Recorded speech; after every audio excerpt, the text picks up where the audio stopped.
Bienvenue avec nous. Aujourd'hui, on va faire une introduction à la physiologie respiratoire.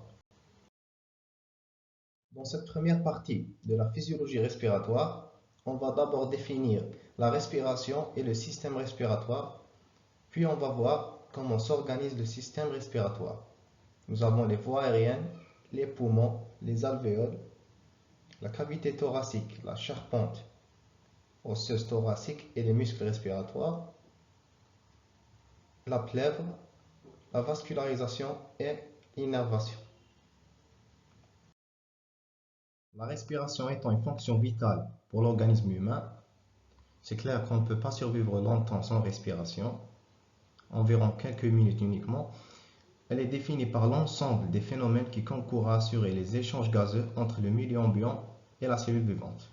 On sait tous que notre organisme est composé de plusieurs milliards de cellules et ces cellules nécessitent un apport continu en oxygène pour avoir de l'énergie qu'elles utilisent pour effectuer leurs fonctions vitales.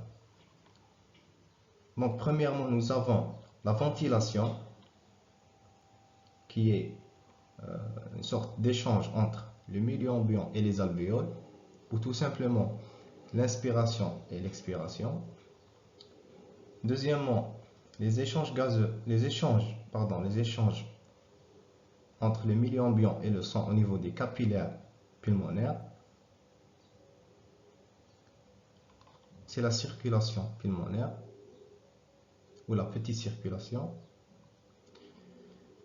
Troisièmement, nous avons le transport des gaz à partir du poumon vers le cœur et ensuite distribué à partir du cœur vers tout l'organisme pour irriguer les cellules de l'organisme. On note ici la participation de l'appareil cardiovasculaire, qui est un élément essentiel dans la respiration. Quatrièmement et dernièrement, les échanges entre le sang et les cellules, c'est la respiration cellulaire au niveau des capillaires tissulaires. Donc le but de ces échanges gazeux, c'est pour fournir l'énergie nécessaire à la survie cellulaire par la combustion de molécules énergétiques comme le glucose, ou ce qu'on appelle l'oxydation biologique, qui a lieu principalement dans les mitochondries cellulaires. La mitochondrie, c'est un organite, la mitochondrie, c'est un organite intracellulaire, où s'effectue la plus grande partie de la respiration. Nous avons ici la formule générale de la respiration, qui nous montre comment s'effectue la respiration cellulaire, ou quels sont les éléments qui interviennent au niveau cellulaire, c'est-à-dire les éléments chimiques. Nous avons la molécule énergétique, le glucose, l'oxygène, ensuite oxydation de cette molécule énergétique pour tirer de l'énergie. Donc l'énergie ici, elle est tirée à partir du potentiel oxydoréducteur. Donc le glucose est une molécule réduite et l'oxygène, c'est une molécule qui oxyde. Elle est oxydée. Donc on va avoir une énergie sous deux formes. Une forme récupérée sous forme organique ATP et une forme perdue sous forme de chaleur. Et nous avons le dégagement de molécules qui n'ont pratiquement aucune importance énergétique. En conclusion, on a ici, pour effectuer les échanges, il faut la mise en jeu des deux appareils respiratoires et cardiovasculaires.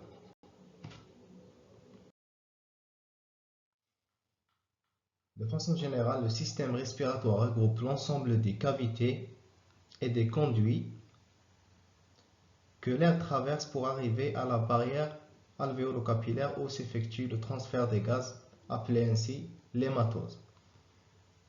Ces cavités et ces conduits sont en ordre. D'abord les cavités orales et nasales, le pharynx qui est un carrefour aérodigestif, c'est-à-dire c'est la voie commune à la fois à la respiration et à la déglutition, la voie digestive.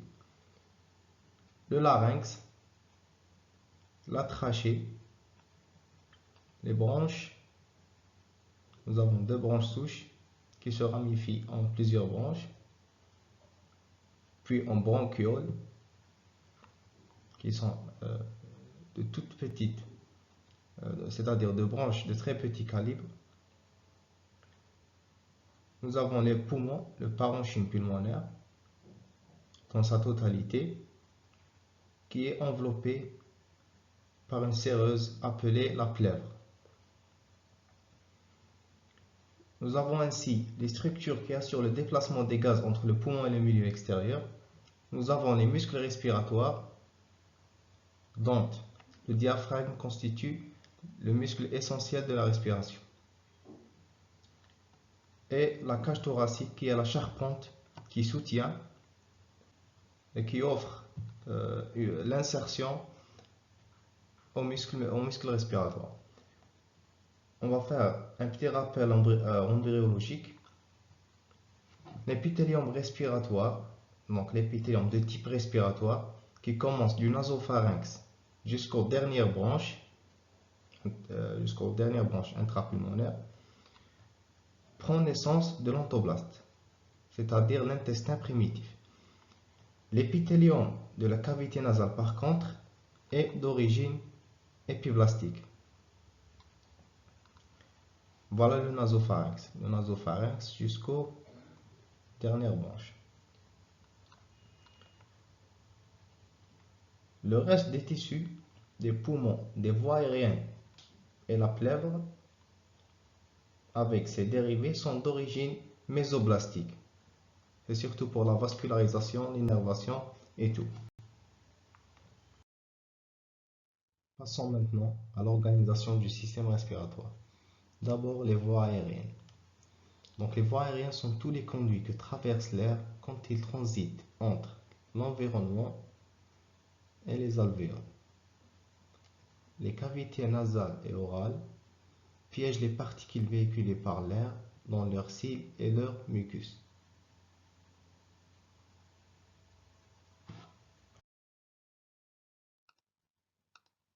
L'épithélium des voies aériennes est constitué de cellules ciliées qui sont des cellules portant sur leur pôle supérieur des cils mobiles. Il est constitué ainsi de glandes qui sont des invaginations de l'épithélium sécrétant le mucus ainsi que d'autres protéines qui ont pour but de neutraliser les germes comme les virus et les bactéries. Il est constitué ainsi de cellules épithéliales individuelles intercalées entre les cellules ciliées qui sécrètent ainsi le mucus. Le mucus il a un rôle mécanique piégeant les particules exogènes. Ce mucus sera avancé par le battement des cils pour qu'il soit évacué en dehors des voies aériennes. L'épithélium des voies aériennes sécrète également un liquide aqueux sur lequel le mucus peut se déplacer librement. Donc, le battement entraîne le déplacement du mucus sur ce liquide aqueux pour être évacué en dehors des voies aériennes, donc vers le tube digestif ou les cavités orales et nasales, et ensuite vers le milieu extérieur. La mucoviscidose. La mucoviscidose est une maladie génétique à transmission autosomique récessive qui est fréquente en Occident. Cette maladie est due à une anomalie du canal CFTR ayant pour rôle de faire sortir les ions Cl-, les ions chlore, en dehors de la cellule, et donc vers les voies aériennes dans notre cas, qui va se manifester par un épaississement de la couche du mucus et sa déshydratation, obstruant ainsi les voies aériennes d'une façon plus ou moins importante selon le cas. Les manifestations peuvent se voir au niveau pulmonaire surtout, mais peuvent aussi se voir au niveau de l'appareil digestif.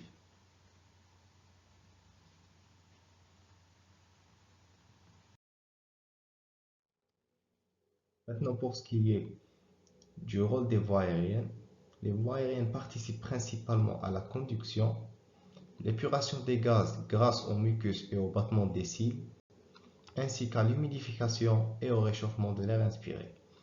On note également un rôle important dans la phonation du larynx et des cavités orales surtout et nasales.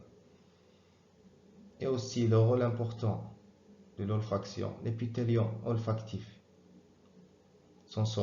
L'épithélium sensoriel olfactif, il est situé au niveau de la face supérieure des fosses nasales. Maintenant, les poumons. Nous avons deux poumons, un droit et l'autre gauche. Les poumons sont des organes intrathoraciques, c'est-à-dire qu'ils se trouvent à l'intérieur de la cavité thoracique ou du thorax et qui délimitent entre eux un espace appelé le médiastin.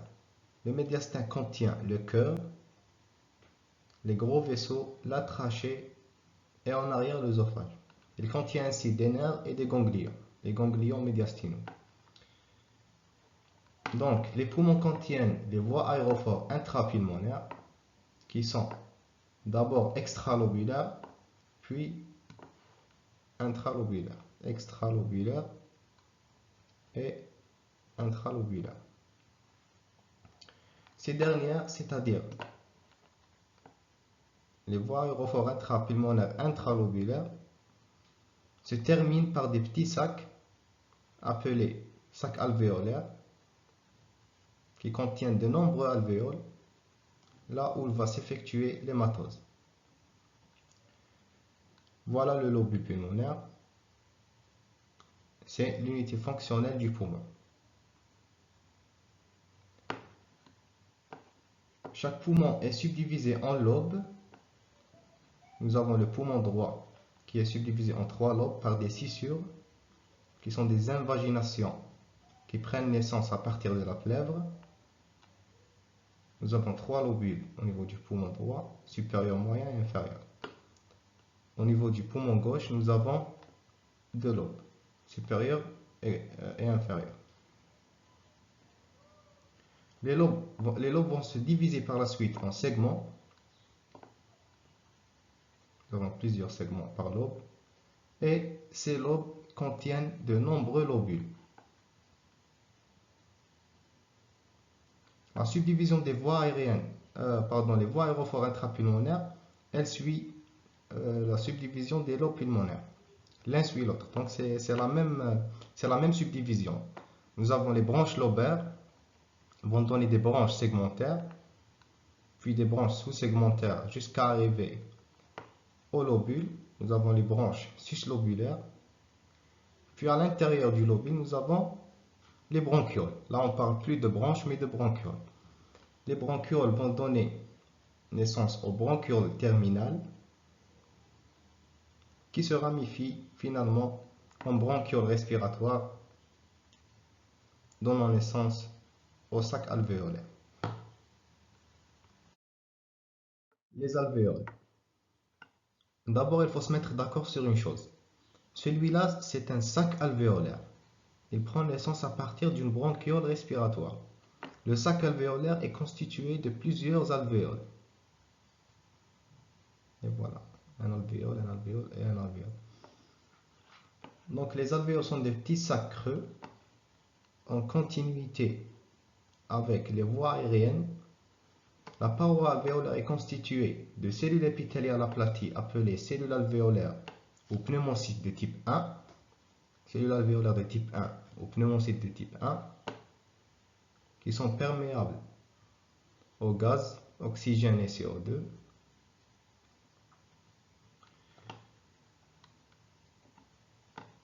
Deuxièmement, de cellules spécialisées appelées cellules alvéolaires de type 2 ou pneumocytes de type 2 qui synthétisent une substance appelée surfactant.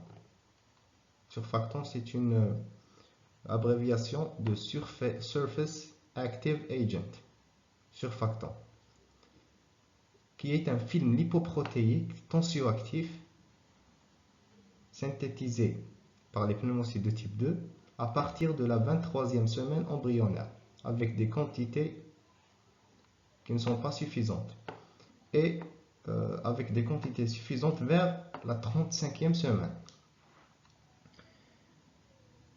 Son absence chez les nouveau-nés prématurés conduit au syndrome de détresse respiratoire, donc la difficulté à gonfler les poumons. Et c'est pour ça que beaucoup de nouveau-nés prématurés ne peuvent pas survivre.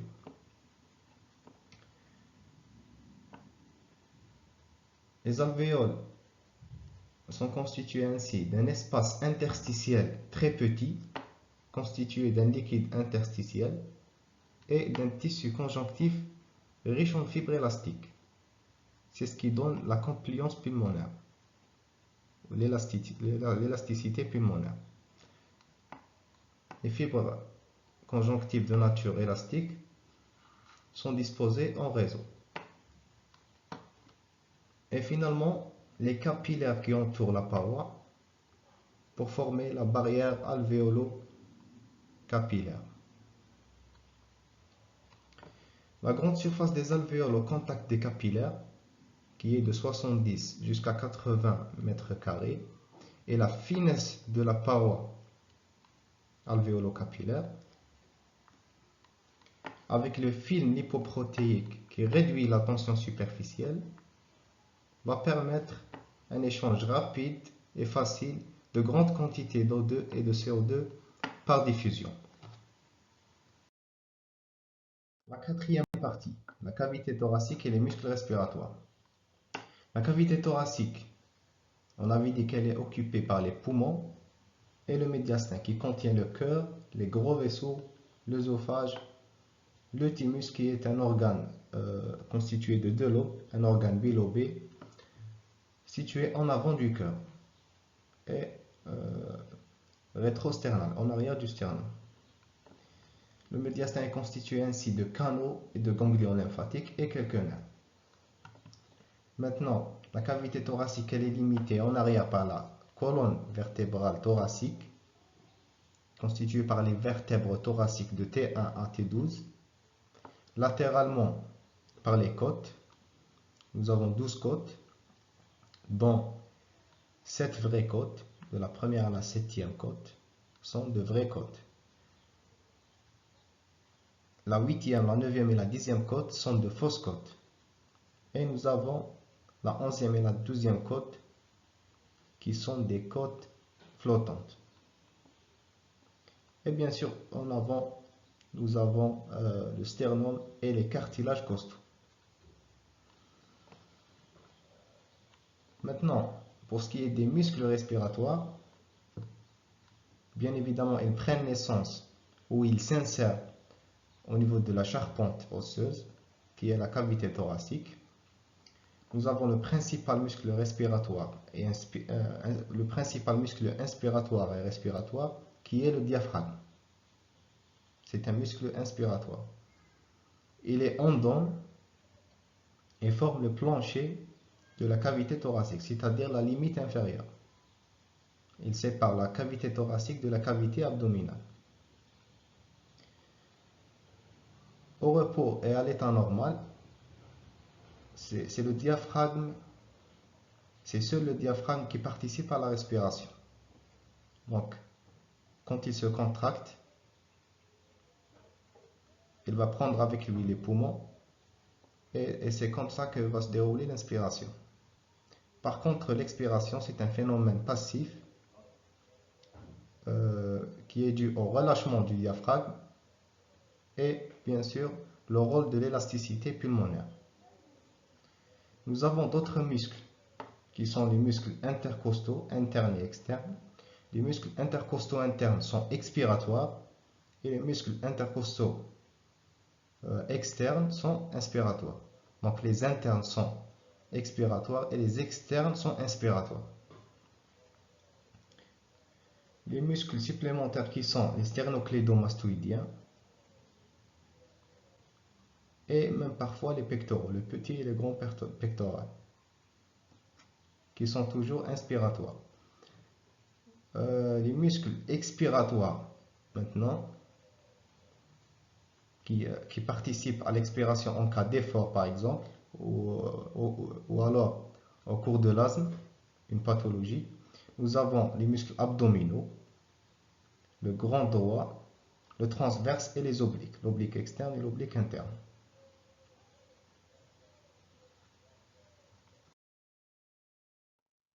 La plèvre ou le sac pleural, c'est un tissu conjonctif qui enveloppe la face externe du poumon. Il est constitué de deux feuillets, un feuillet viscéral qui est accolé au parenchyme pulmonaire, un feuillet pariétal qui accole le poumon à la paroi thoracique, au diaphragme et qui communique à l'intérieur avec le médiastin. Entre ces deux feuillets, il existe un espace virtuel comblé ou occupé par un liquide lubrifiant appelé le liquide pleural. Il est sécrété par la plèvre, bien sûr. C'est pour ça d'ailleurs qu'elle est appelée séreuse. La plèvre, c'est parmi les séreuses de l'organisme. Nous avons aussi le péritoine, qui est la séreuse qui enveloppe les organes intra-abdominaux. Nous avons aussi au niveau des articulations la synoviale, qui sécrète le liquide synovial. Nous avons ainsi la séreuse qui enveloppe le cœur et qui est appelée péricarde. Et nous avons encore d'autres séreuses. Maintenant, pour ce qu'il s'agit du rôle de cette plèvre, elle sert à accoler le poumon aux parois thoraciques et au diaphragme, et donc permet d'effectuer les mouvements respiratoires. Ainsi, elle empêche tout contact direct avec les autres structures intrathoraciques. Donc, elle joue un rôle protecteur du poumon.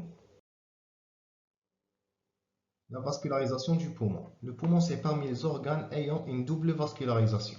Une vascularisation fonctionnelle, c'est la circulation pulmonaire qui permet au poumon d'effectuer sa fonction physiologique qui est la respiration. On a aussi une autre vascularisation par l'intermédiaire des artères bronchiques et des veines bronchiques et qui a un but nourricier pour les voies aériennes intrapulmonaires. Donc, on va commencer d'abord par la circulation fonctionnelle, la circulation pulmonaire. Elle commence au niveau du tronc de l'artère pulmonaire, au niveau du cœur. Le tronc de l'artère pulmonaire qui reçoit du sang veineux, à partir du ventricule droit. Donc, le tronc de l'artère pulmonaire va se bifurquer en deux branches, l'artère pulmonaire droite et l'artère pulmonaire gauche. Ces artères pulmonaires vont rejoindre chaque poumon par l'intermédiaire du île. Donc le île, c'est l'endroit où pénètre la vascularisation et les voies aériennes à l'intérieur du poumon. Et donc, cette artère va suivre les ramifications des voies aériennes intrapulmonaires. Donc, elle va accompagner les voies aériennes jusqu'au canaux alvéolaire et donne naissance aux capillaires pulmonaires. Et voilà, qui sont disposés à la périphérie du sac alvéolaire. Au niveau de ces capillaires pulmonaires va s'effectuer le transfert des gaz à partir du sang vers les alvéoles, et ainsi à partir des alvéoles vers le sang. Donc le sang est oxygéné et ramené ainsi à l'oreillette gauche du cœur par l'intermédiaire des veines pulmonaires. Les veines pulmonaires qui ramènent du sang artériel oxygéné qui va retourner au cœur pour ensuite être éjecté à travers l'aorte et pour nourrir tous les organes de l'organisme.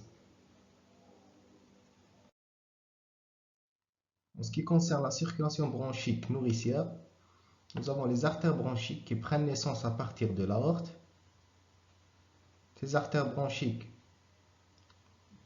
suivent le trajet des branches extra puis intrapulmonaires avec les veines bien sûr et les nerfs et les lymphatiques. Donc, nous avons les nerfs bronchiques, les veines bronchiques et les artères bronchiques. Et vont donner bien sûr des capillaires bronchiques qui vont irriguer les tuniques des branches, les tissus histologiques des branches. Puis à partir de ces capillaires vont naître, le sang va rejoindre les veines bronchiques, toujours péribronchiques, qui vont rejoindre le système cave supérieur par le biais des veines azygos, par le biais du système azygos.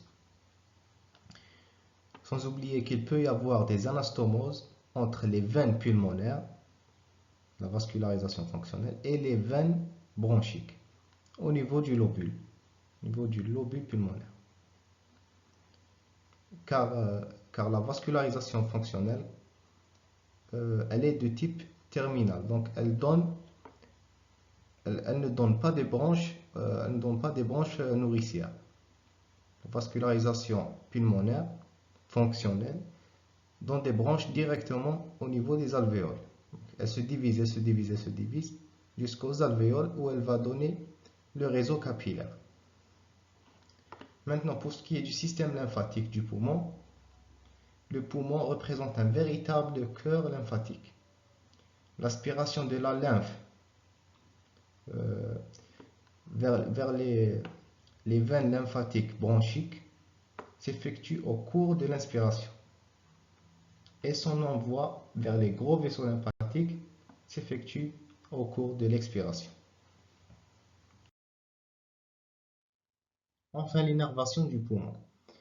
Le poumon, comme tous les viscères, comme le cœur, comme le foie, l'estomac, etc., il est innervé par le système nerveux autonome, appelé aussi le système nerveux végétatif, qui communique entre les viscères et le système nerveux central. Ce système nerveux autonome se divise en système sympathique et système parasympathique. Le système sympathique, il est activé lorsqu'il y a un effort, un stress, etc. Par contre, le parasympathique, il est activé au cours du repos. Donc, logiquement, les neurofibres parasympathiques provoquent une constriction des conduits aériens. C'est ce qu'on appelle la bronchoconstriction, dont le but est de réduire la ventilation et par conséquent de réduire la respiration parce que le corps est au repos. Inversement, le système sympathique cause une bronchodilatation. C'est pour augmenter la capacité vitale et donc augmenter la ventilation et la respiration. Bien sûr, ces deux systèmes, l'un va prédominer sur l'autre, selon la situation de l'organisme. Sans oublier l'innervation viscérosensitive, qui est prédominante dans la partie corticale du poumon, donc à côté des plèvres. Cette innervation viscérosensitive va jouer un grand rôle dans la régulation de la respiration.